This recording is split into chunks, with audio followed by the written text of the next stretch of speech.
begins with silence, then the sound of waves, not crashing, but whispering, like they're trying to tell you something. There's a place the world forgot, not because it was hidden, but because we stopped looking. An island once mapped with ambition, now erased by neglect. No headlines, no hashtags, just a dot in the ocean where time stopped moving. This is the story of Kuntala, a remote island off the coast of Southeast Asia, abandoned after a Cold War experiment went wrong. A place where the clocks still tick, but the world outside no longer matters. I first heard about Kuntala from an old sailor in Jakarta. He spoke of it like a ghost story. An island where radios don't work, where the people still use rotary phones, and where no one has ever Googled anything. I thought he was joking. He wasn't. So I went. Cut to the sound of a boat engine sputtering, then fading into the hum of cicadas. The approach to Kuntala feels like entering a memory. The shoreline is dotted with rusted antennas, half buried in sand. A welcome sign reads, Kuntala, Island of Progress. Its paint peeled, its promise broken. There's no airport, no cell towers, no internet. But there are people, about 300 of them. They live in pastel-colored houses built in the 1970s, drive Soviet-era trucks, and gather every evening to watch VHS tapes of old Indonesian soap operas. The tapes are worn, the stories familiar, but they watch them like it's the first time. I met a woman named Lila. She's 28. She's never left the island. She asked me what a podcast was. I told her it's like radio, but on demand. She nodded slowly, then asked, "Why would you want that?"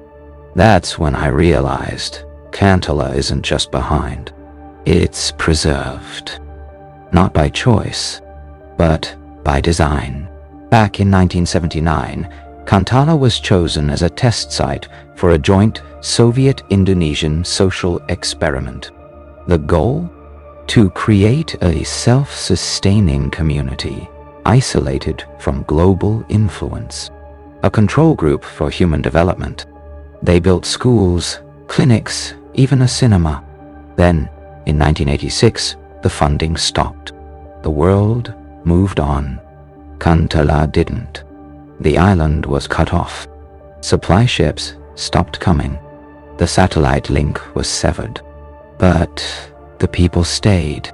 They adapted. They grew their own food, fixed their own machines, taught their own children. And they never reconnected. Cut to the sound of a ticking clock. Slow. Steady. I spoke to Dr. Anwar, a sociologist who studied Kuntala in the early 2000s. He told me something that still haunts me. Kuntala is proof, he said, that progress isn't inevitable. It's a choice. And sometimes we choose wrong. He explained how the island's isolation created a kind of cultural time capsule. The language froze. The fashion froze. Even the dreams froze. Children on Kuntala don't dream of being influencers or astronauts. They dream of being mechanics, or teachers, or radio hosts, because that's all they've ever seen. And yet, there's beauty here. There's no advertising, no surveillance, no burnout. People talk, they listen, they remember. Leila showed me her diary. She writes in cursive. Every entry begins with, "Dear Future." She doesn't know what the future looks like, but she believes in it. That night, I sat with her family as they watched a tape from 1983. The picture was grainy, the sound warped. But they laughed, they cried, they held hands, and I wondered, what did we lose when we moved on? cut to silence. Then the sound of wind through palm trees. Leaving Kantala felt like waking up from a dream. Back on the mainland, my phone buzzed. My inbox overflowed. The world rushed back in. But something stayed with me. A question. What if progress isn't about speed, but about depth? What if the future we're racing toward is missing something the past already knew? Kantala may be forgotten, but it remembers us. And maybe, just maybe, we need to remember it. Fade to black. The sound of a ticking clock. Then silence.